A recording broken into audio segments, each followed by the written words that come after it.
Sumainyo ang Panginoon. Ang sino mang pinagsama ng Diyos ay huwag pag-iwalayin ng tao. Muling umaalinganaw sa atin ang mga salitang ito, hindi lamang sa ipinahayag ng ating Panginoong Jesucristo sangayon sa Ebanghelyo ni San Marcos.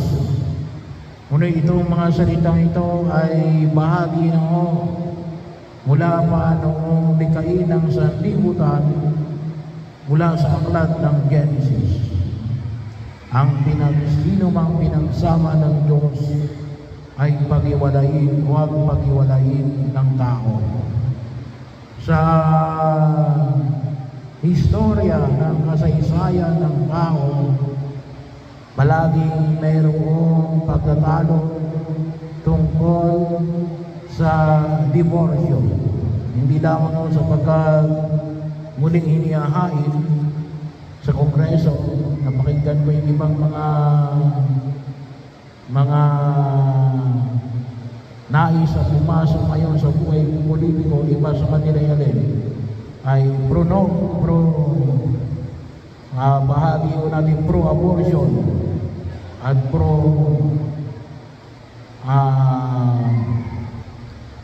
divorce.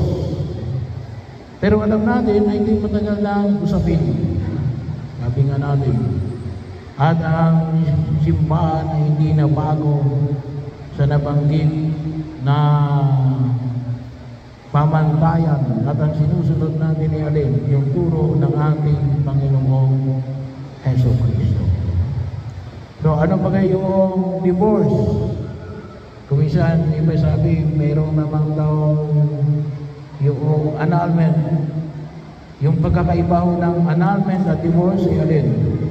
Yung pong annulment ay pagpapatunay na alin? Walang kasal na nangyari.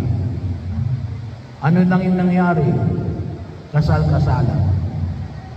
Tulad ng halimbawa ng alin na pinapasa sa annulment. Yung pong may depekto sa kasal, katulad halimbawa ng edad. Ngayon po, ang tinatanggap ng simbahan at ng gobyerno, kasi may annulment din ang gobyerno, may annulment din ang simbahan.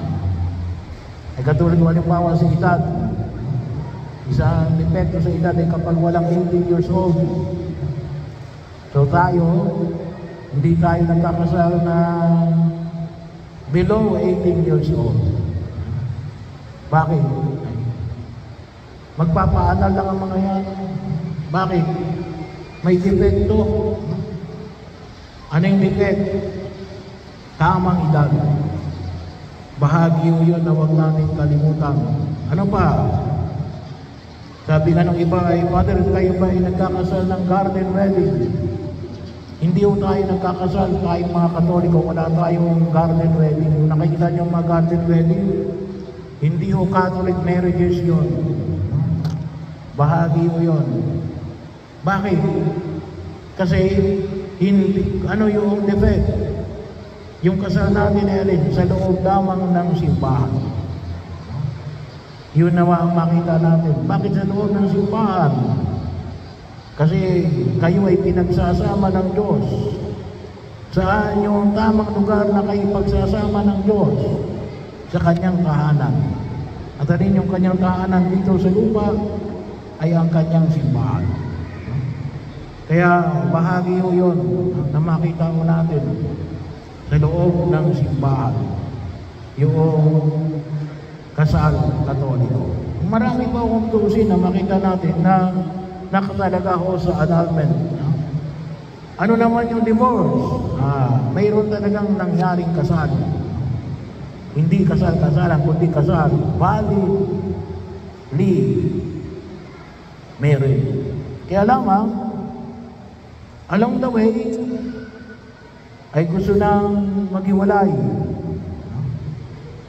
Na karoon ng pagtabang sa relasyon o maaaring mayroong third party. Kaya gusto magpa-divorce. Valid yung marriage ay gusto na lang pag-iwalay. Sa pamantayan ng simbahan, hindi ho tayo pumapayag ng diborsyo. Kahit na sabihin na tayo na lang ng Vatican ang hindi pumapayag. Kaya nagpapasalamat pa rin ho tayo at hindi pumapayag ang Kongreso, ang mababa at mataas na Kongreso sa usapin ng divorce. Bakit? Kasi napakahalaga ho yung sakramento ng kasal. Bahagi ho na kung saan ay pinahalagaan ng simbahan na dito higit na makikita yung kahalagahan ng ating pananampalataya. Ang sino mang pinagsama ng Diyos ay huwag pag-iwalayin ng tao. Napakahalaga ho yung pagsama. Sino yung pwedeng magsama sa sakramento ng kasal?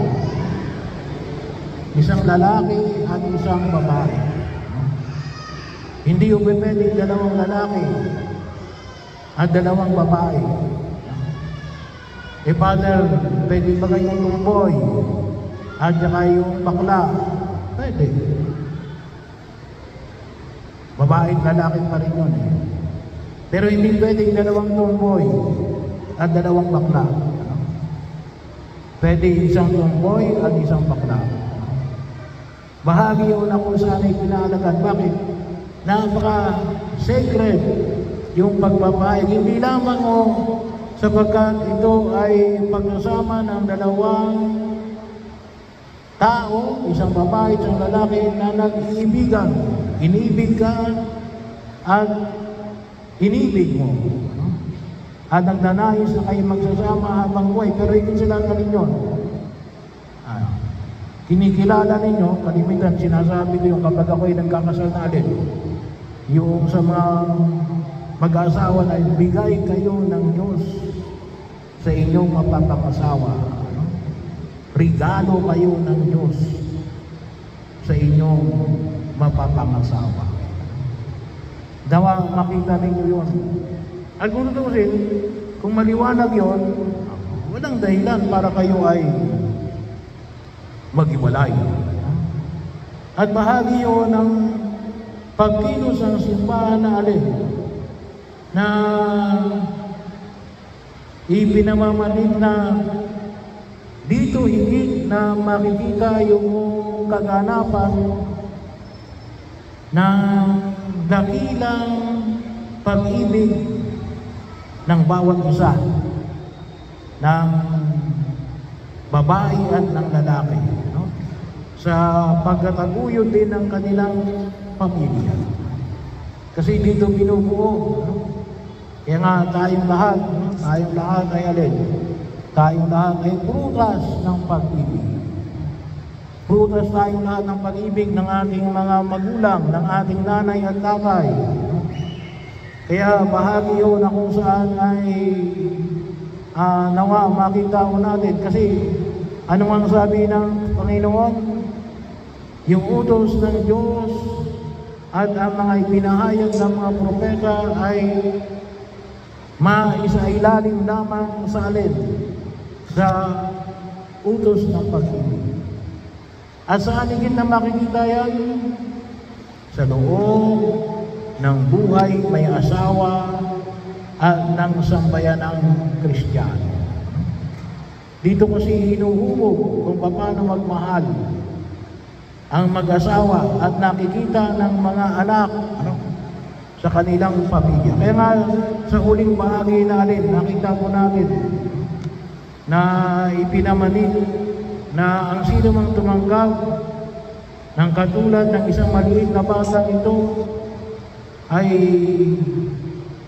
magkakamit ng buhay na walang hanggan. At yan ay hindi sila ng alin.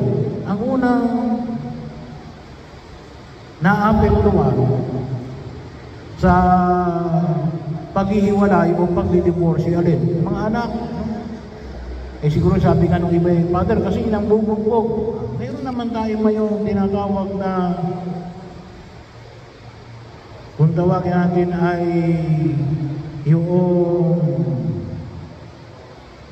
yung pwede kayong maghiwalay Pero hindi kayo pwedeng mag-asawa ng iba. Yung legal separation. Pwede naman yung legal separation. Bakit yung iba gustong isulong talaga yung diborsyo or remarriage? Masalimuto yung remarriage, yung pag-aasawa na muli. Paano yung mga anak? Paano yung mga anak sa unang kasal? Hahatiin yun. Hahatiin ng mag-asawa. Paano kapag hindi tanggapin noong pangalawang asawa, yung anak mo sa una? Paano gagawin yun? Ay di mapupunta ka sa lolo at lola. Well, magpangalagaan din naman yun. Kaya lang sino yung higit na makapangalaga sa mga bata? Kundi ano nga sabi sa banal na kasulatan, ay di yung dugo ng iyong dugo, laman ng iyong laman.